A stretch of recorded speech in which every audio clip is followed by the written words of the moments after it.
All right, so today we're going to talk about comparison tests, and we're going to start with the direct comparison test.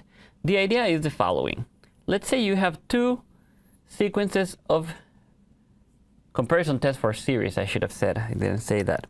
Let's say you have two sequences of coefficients, an, n equals 1 to infinity, and bn, n equals 1 to infinity.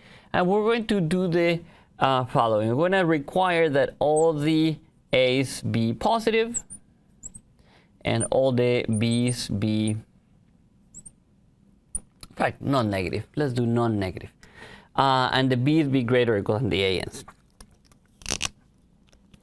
So the way that's going to look, I'm going to give you an example of something that would be that. It would satisfy those conditions. 1, 2, 3, 4, and so on. And I will give you an's, which are going to be positive, and they're going to be, say a1 is here. Let's say a2 is somewhere down here. So those would be your vertical entries, or your vertical values. So I'm graphing here. I should tell you what I'm graphing. N over here, which is going to be just natural numbers, and over here I'm graphing the a's of n's and the b's of n's. And so here for 3, let's say that I get a3 over here, and that will be drawn like this, and so forth and so on. The an's are going to be smaller than the bn's. So let's draw the bn's up here. It doesn't have to be that far, but just because I need space to write the names, I'm going to put them over here. So I'm going to do the b2 somewhere here. And then b3, let's put it somewhere here. And I'll continue like that, just putting the values of b's.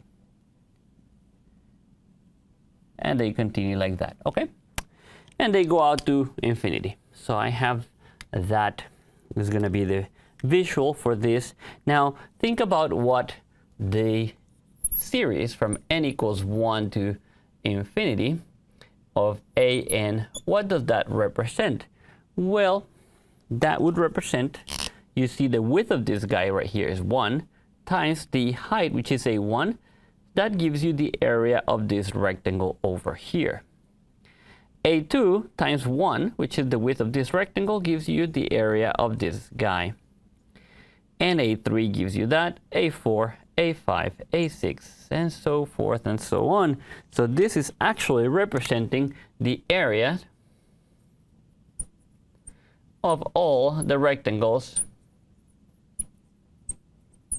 the sum of them, of height a sub n. All right, so then what happens is if the series of the bn converges, what does that mean? Well, that means the area of these rectangles, let's go in this direction if you will, add up to a finite number. So it doesn't march out to infinity. So if the big area converges, then the small area, meaning the sum from n equals 1 to infinity of the an's, converges as well. On the other hand, if the smaller area, when you sum it, diverges, meaning that if the sum of the an's diverges, well, there is no way that the sum of the larger ones goes down to something that is finite, because the sum of these guys already marches out to infinity. So the bigger ones also have to diverge.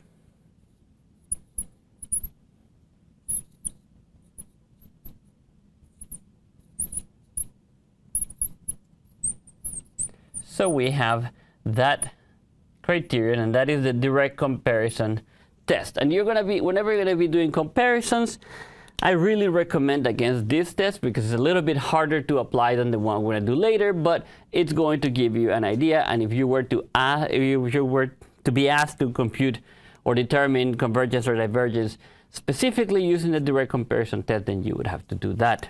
Now, if you're in my class, I'm just gonna give you a series and ask you to determine whether it converges or diverges. So you would not have to specifically do the direct comparison test. That doesn't mean you just jump to the next video to watch the limit comparison test, but that's the one you're going to be using. So I'm going to erase here. I'm going to give you a couple of examples, and then we're going to wrap this video up. And then I'm going to tell you or show you what the limit comparison test looks like in the next video. So let me go ahead and erase, and I'll be right back. All right, so let's take a look at this one over here. And the first thing you're going to do when you're going to compare things, you're going to ask, what should I compare it to? And you know, for example, a series that looks a lot like this one.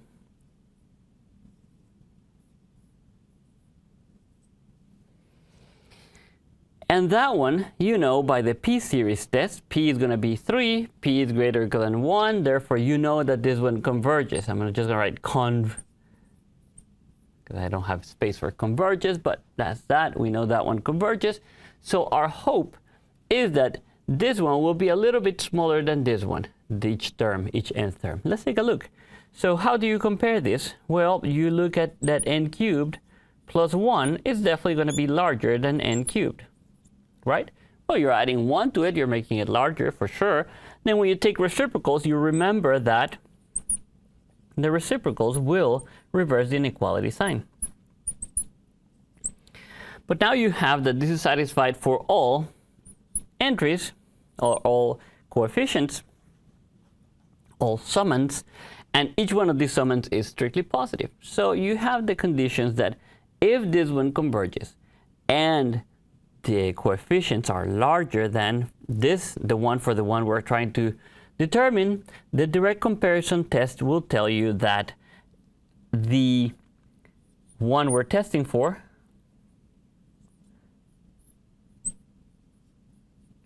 converges. Because the large one, which is this guy right here, or the series over here, converges, the small one ought to converge as well. So now let's try this one. What does this one look like? Well,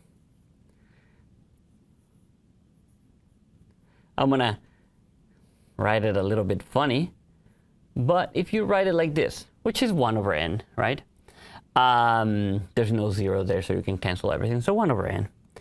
This one, 1 over n, by the p-series test, we know it diverges because, remember, for it to converge, by the p-series test, the p has to be strictly greater than 1. In this case, it's exactly 1, so we know that it diverges. So now what are we going to do? Well, we're going to compare here that n squared minus 1 is less than n squared. So when I take reciprocals, so the small one is this one, and the large one is this. So this one does work, and I guarantee that it would work. The next one is the one that is not going to work, but this one should work. And what happens is that if the small one, which is going to correspond to this series, diverges, then the larger one also diverges. Therefore, I don't have a lot of space for this one, so I'm going to write it over here. Sorry about the mess. N equals 1 to infinity of n over n squared minus 1 diverges. Barely fit it there. Perfect. All right, so this one is the one that is not going to work, and that's going to be my segue for the limit comparison test. It doesn't mean that it cannot be done with direct comparison test. It's just you have to get a little bit more creative with your bounds. And yeah, we do want to be creative, but also we want to have tools that will allow us to do it in an easier way. So that tool is going to be the limit comparison test. So you would want to compare this one right here to n equals 1 to infinity, and then n over n squared, which as above, it diverges. But you will run into the problem that I mistakenly had above. Now it's going to be for real. Because if you do the inequality n squared plus 1 being greater than n squared, and you take reciprocals, and now you do remember to reverse the order, you're going to have that represents 1 over n squared plus 1 is less than 1 over n squared. If you multiply times n, since the n's are positive, they don't change the order of the inequality. So now you're in the situation where this guy right here is the large one. And, as in my drawing above, and this guy is the small one. But the large one is going out to infinity. Does that guarantee that the small one is going to infinity? No, because the small one could just be going just slightly slower and still converge. But so the large one diverging doesn't tell me anything about the smaller one. It could converge, it could diverge, I don't know. So when you have a situation like this where your direct comparison test with the obvious option doesn't work, that's when you want to think about the limit comparison test, and we will do that one in the next video. So thank you for watching, and I'll see you in the next one.